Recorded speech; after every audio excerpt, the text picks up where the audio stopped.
Good afternoon, everyone, and welcome to the PA Industry Partnership webinar, better known as the IP Notice of Grant Availability webinar. The main purpose of the webinar is to provide an overview of the program and allow participants in the webinar to ask questions at the end. This webinar is being recorded and will be posted on the LNI website along with the grant materials. I am Michelle Lengel, and I'm the Deputy Director of the PA Workforce Development Board. I currently manage this program for the state, and I am joined by Dan DeLellis and Christina Gonzalez. We ask that you please place yourselves on mute for the duration of the webinar until we reach the Q&A portion. Also, not everything in the NGA will be covered within this presentation. If you have questions after this webinar wraps up, please feel free to reach out to the IP resource account listed in the NGA, and answers will be provided in the FAQ document that gets sporadically updated on the Workforce Grants website as questions come in. The deadline to submit questions is September 13th, after which a final version of the FAQ document will be uploaded to the DLA Workforce Grants page.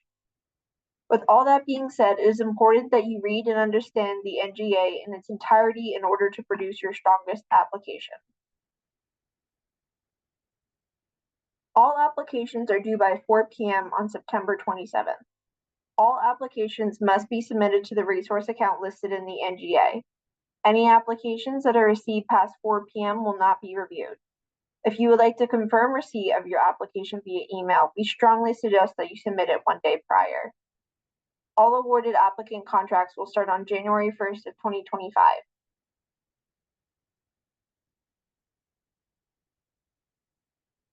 Up to $5 million is expected to be awarded. Application requests are capped at $250,000 for a single local workforce development board initiative, or $400,000 for a regional or statewide initiative each, but applicants can request less. The department may set grant awards at amounts lesser than $250,000 or $400,000 and distribute grant awards as it determines necessary and appropriate to account for the applications received. Applications should support IP initiatives across PA that work to identify workforce education and training and economic development needs, coordinate regional teams to support industry needs, identify public and community resources to address industry identified needs, increase collaboration among businesses within a targeted industry sector. While industry partnerships bring businesses to the table to identify their needs and their workforce priorities, there should also be results in the work accomplished to better the lives of those in the community.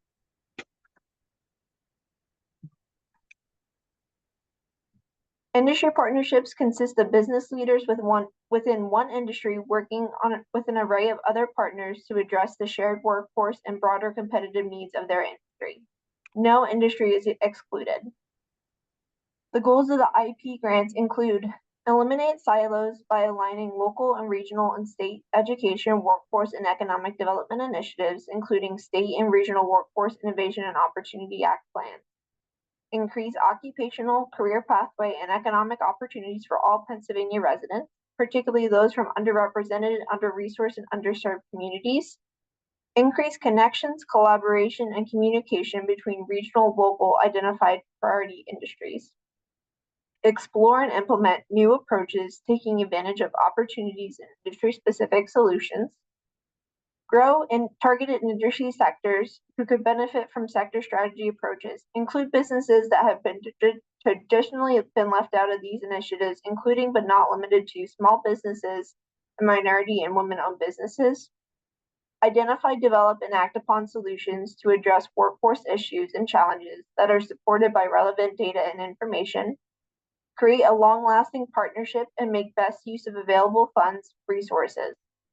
Create and implement a strong evaluation plan that meets partnership performance metrics following the PA Workforce Development Board's adopted evidence of effectiveness definition.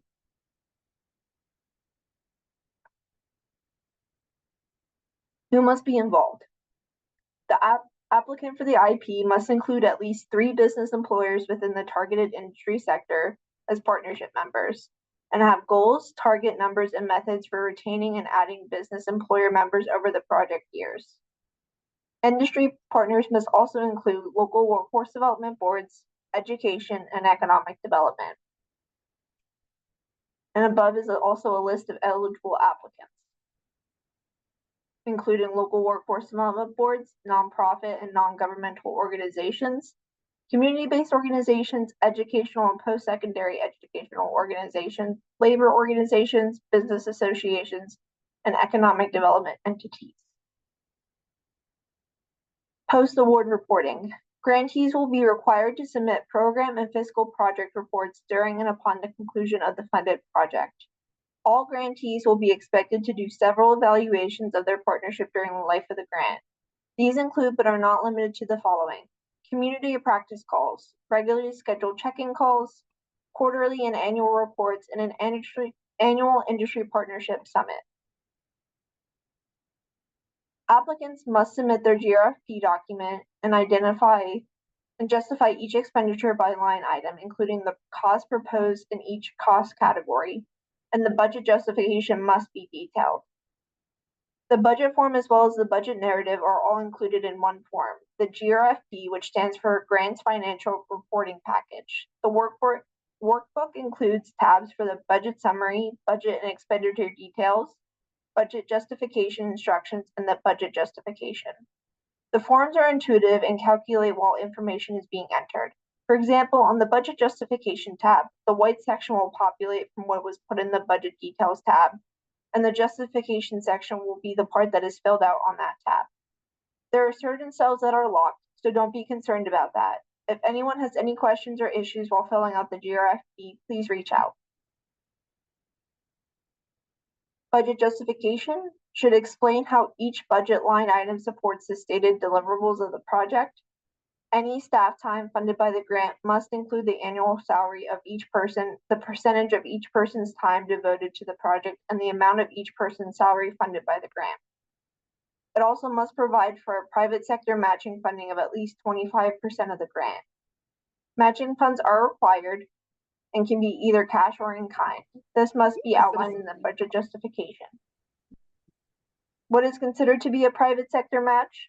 A private match is any time any employer contributes private funds to finance partnership activities. This includes, but may not be limited to, funds directly provided to support the partnership, base donated, salaries paid to private sector employees for time spent working on the partnership, and purchases made to directly support the partnership. Allowable activities may include, but are not limited to, facilitating PAIP meetings, including developing an action plan, attending Commonwealth-sponsored IP trainings or events, engaging business champions and business partners, organizing and facilitating partnership meetings for businesses and the regional support team to discuss local competitiveness needs, working with business to determine the partnership priorities, maintaining the partnership and convening activities, procuring consulting and technical assistance, as well as convening and facilitation services, supporting training, including incumbent worker training, work-based learning experiences, and registered apprenticeship and pre-apprenticeship opportunities, aligning curriculum with business needs, providing career awareness and aligning programs of study and career readiness activities across secondary and post-secondary education, coordinated outreach of the region and industry, business-to-business networking, developing and implementing sector strategies that promote in-demand as well as competitive opportunities for Pennsylvania industries and occupations, and improving workforce alignment and career readiness within and across targeted industry clusters. The evaluation criteria includes the statement of need, project design and management plan, data collection and performance outcomes, evidence building and project effectiveness, equity strategy, job quality, stakeholder engagement, leveraging resources and sustainability, and finally, the budget summary and justification. Required components include the application form, the project narrative, which is a 12-page max limit, the GFRP document, which includes the budget summary and expense details, the partnership form, the training plan if you are planning to do training within the grant, and letters of support, which must be 3, 1 from each of education, a local workforce development board, and economic development. The local workforce development boards must be the PA state recognized local boards, of which there are 22 in PA, and the local boards are responsible for the area served by the IP. And now we have some frequently asked questions. What is the total amount of funds available? The total is about to 5 million. The grant is due on September 27th at 4 p.m. Matching funds are required of at least 25% of a private sector match. We also already reviewed what a private sector match is, but once again, here's the definition.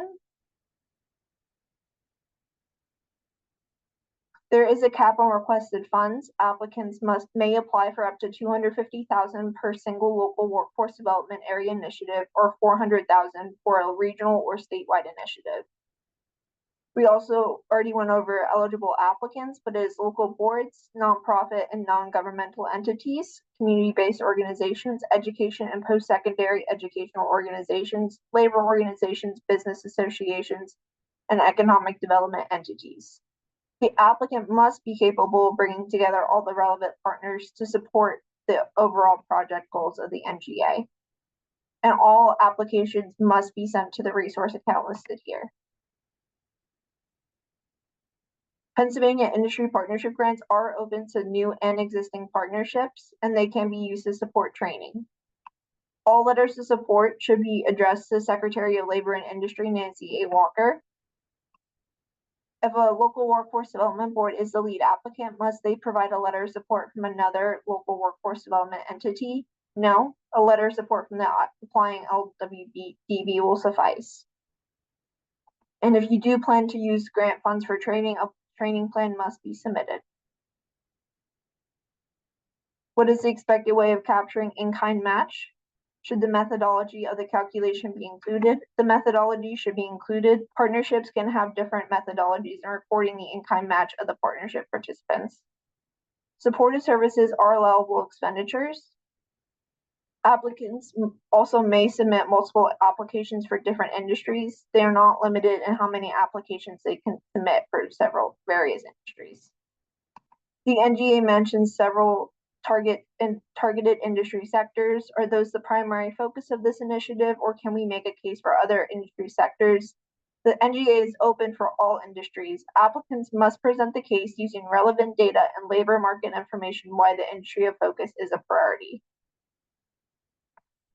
And now we will switch to the Q&A portion. Feel free to come off of mute if you do have any questions, but I will start with the question we have in the chat, which is, can the matching funds come from another state agency?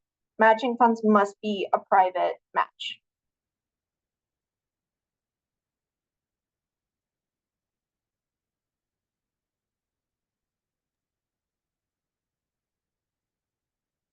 Any other questions? Hi, Michelle. This is Elise Aronson. I'm new to this process and wanted to just be clear. When it comes to eligible applicants, I saw that it mentioned business associations, but if there's an individual business entity that's not an association but works with a local development board, are they an eligible applicant, or would the board have to do it if it's only one industry member and not an association? We can expand further upon that in the FAQ, but the most important part is that any applicant must be capable of bringing various business partners together. Okay. That's the crux of it.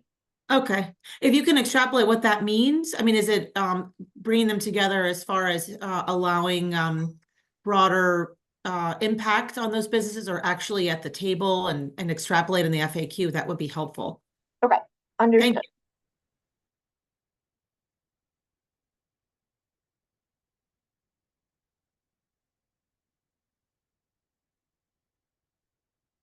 Any other questions?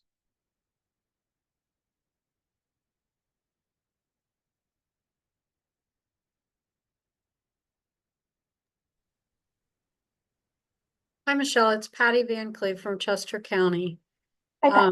I'm not really sure exactly how to ask this question, so bear with me. But in reading the part where it's 250,000 for a single local workforce development area and 400 for regional, our healthcare partnership is regional, but because we're in the Philadelphia area, there are actually 4 different healthcare partnerships. They each have a different focus.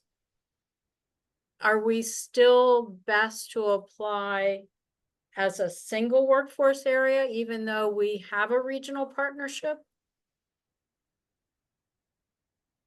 Does that make sense? It does. The short answer is that it is up to you how to approach that. If you would like to aim for like the regional approach, I would just make clear and how your partnership is a different healthcare industry partnership than others in the region.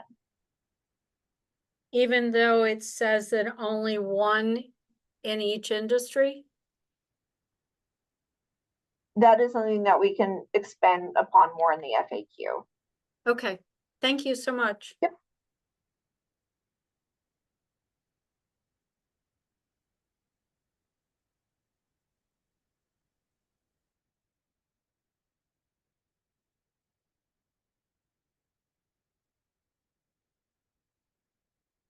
Any other questions today?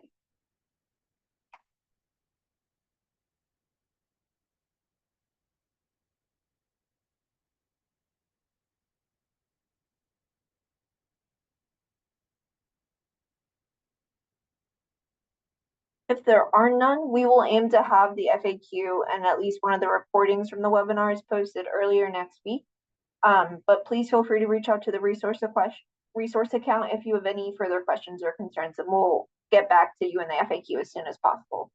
Thank you, everyone. Thank you. Thank you. Thank you.